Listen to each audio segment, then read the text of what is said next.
नमस्कार स्टूडेंट्स, आज के इस वीडियो में हम डिस्कस कर रहे हैं चैप्टर नंबर है हमारा 12।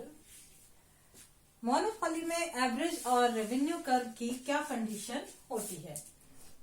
इन monopoly AR and MR curve in monopoly, AR औसत आगम और सीमांत आगम वक्रों को हम एकाधिकार के अंदर समझेंगे कि इनकी आकृति कैसी होती है।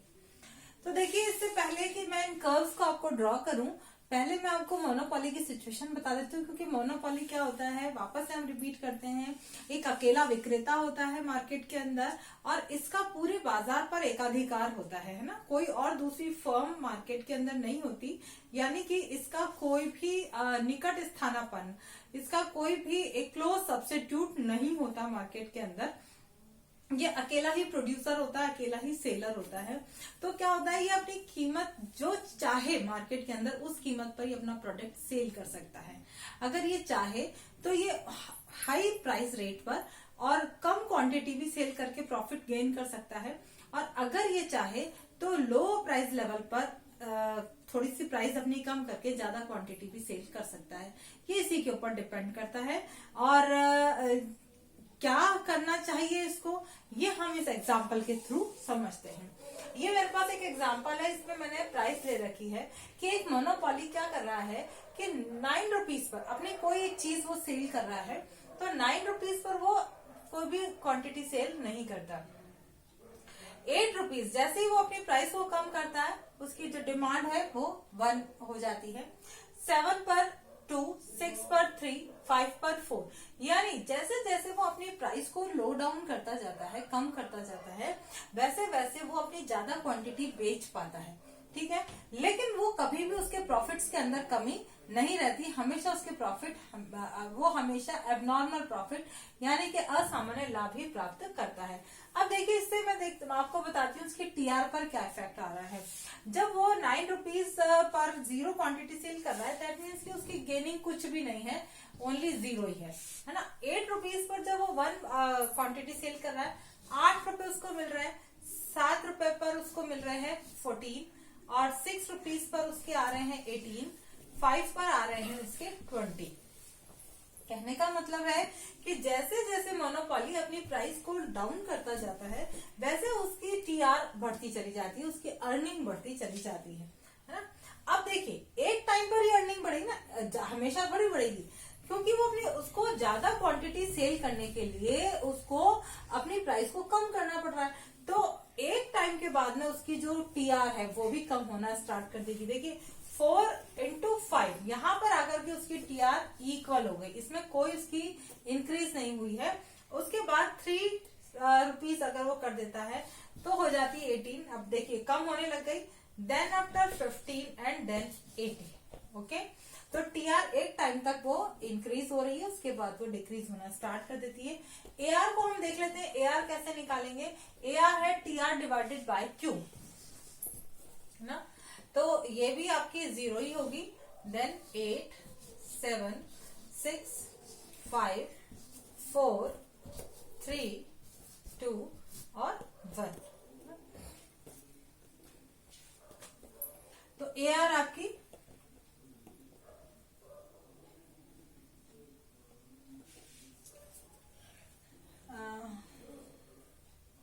ये आपकी आ रही है। ठीक है, इसको मैं आपको बनाती हूं हम एक डायग्राम के थ्रू इसको हम समझते हैं।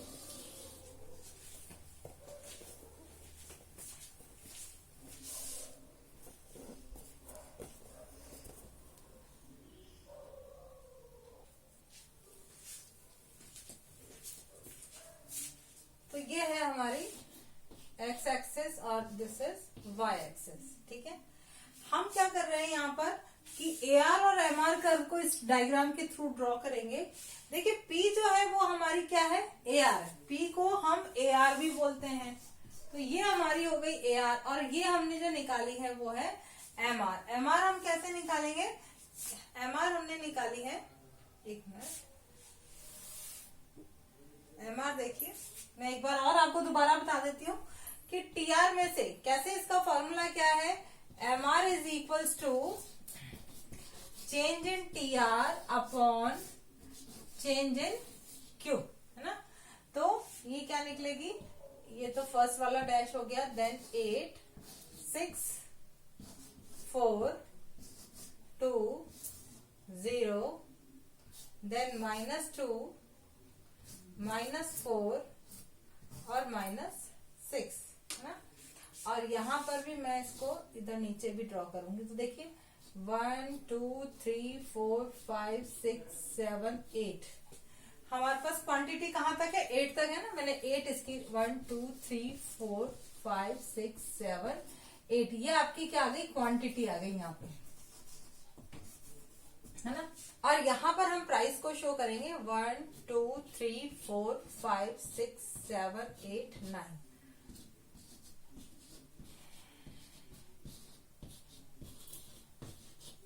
दिस इज 0 एंड -1 एंड -2 और -3, है ना। इतना हम ले लेते हैं, ठीक है। अब देखिए मैं इसके पॉइंट आउट करती हूँ कि 9 रुपीज पर कितना है, ये 0 है यहीं पर, यानी यहीं से स्टार्ट हो रहा है। 8 पर है 1, 7 पर 2, फिर 3, 5 पर है 4, 4 पर 5, फिर 3 पर 6, 2 पर 7 और 1 पर 8, ना। तो ये आपका जो कर्व है, इस तरह की ये कर्व आ जाएगी AR। ये कौन सी कर्व है आपकी, AR, ठीक है। अब हमने निकालनी है दूसरी MR। फर्स्ट आपकी है डैश, सेकंड स्टार्ट हो रहा है, यानी कि प्राइस लेवल है आपका 8 पर 8, MR है ना, ये MR भी हम यहीं पर लेंगे।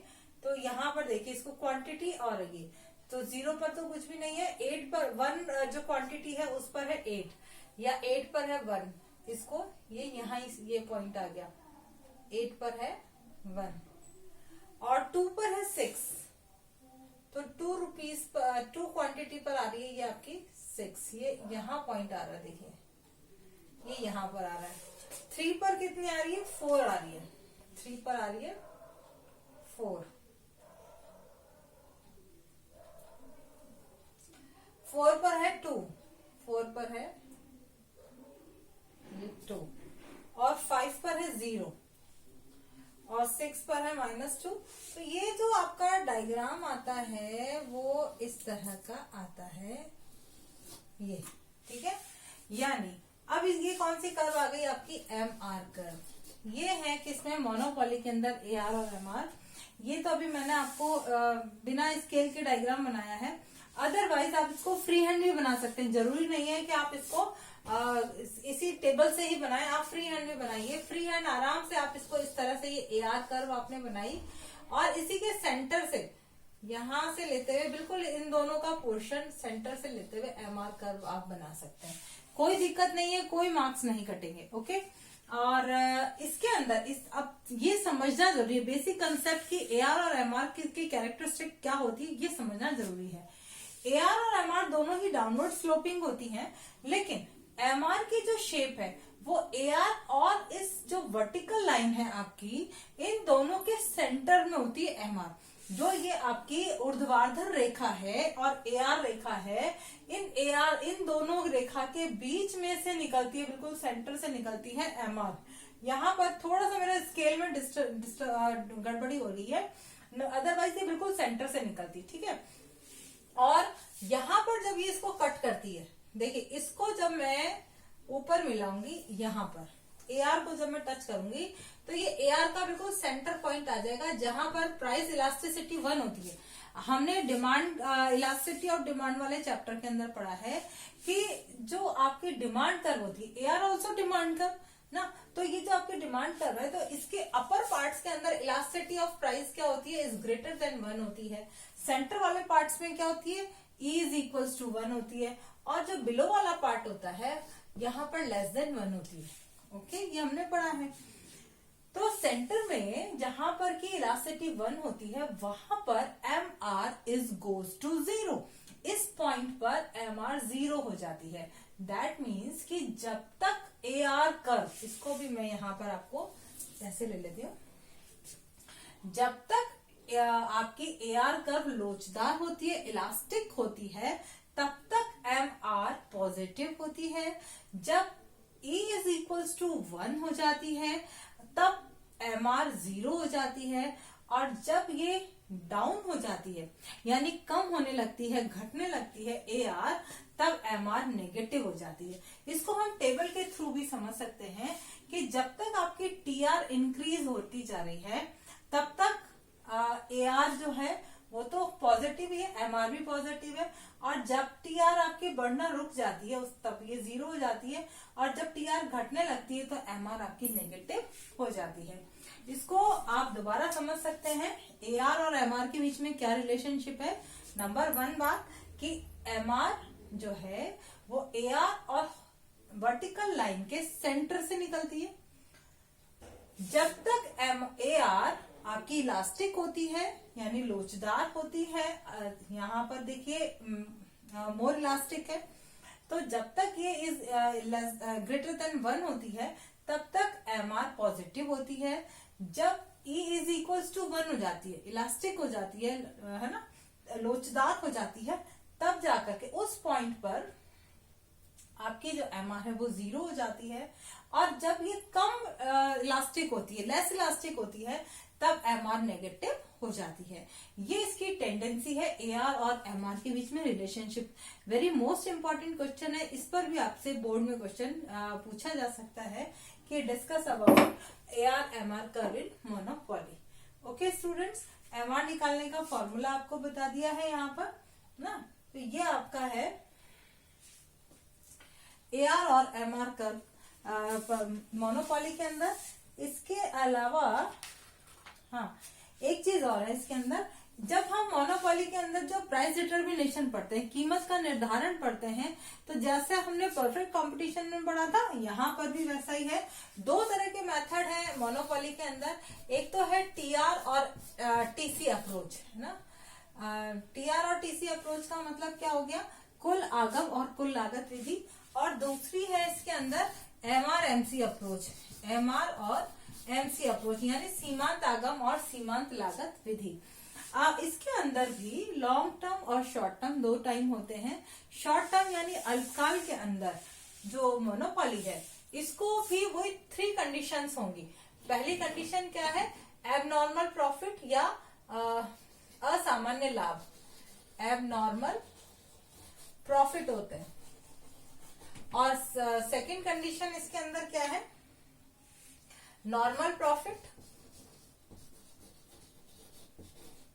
सामान्य लाभ होते हैं इसमें कब, शॉर्ट टर्म के अंदर, और लॉस ना, जनरली लॉस नहीं होता है। लेकिन लॉन्ग टर्म के अंदर जो इम्पोर्टेंट मैटर है, जो इम्पोर्टेंट बात है कि लॉन्ग टर्म यानी दीर्घ काल के अंदर मोनोपोली को ऑलवेज एबनॉर्मल प्रॉफिट होते हैं।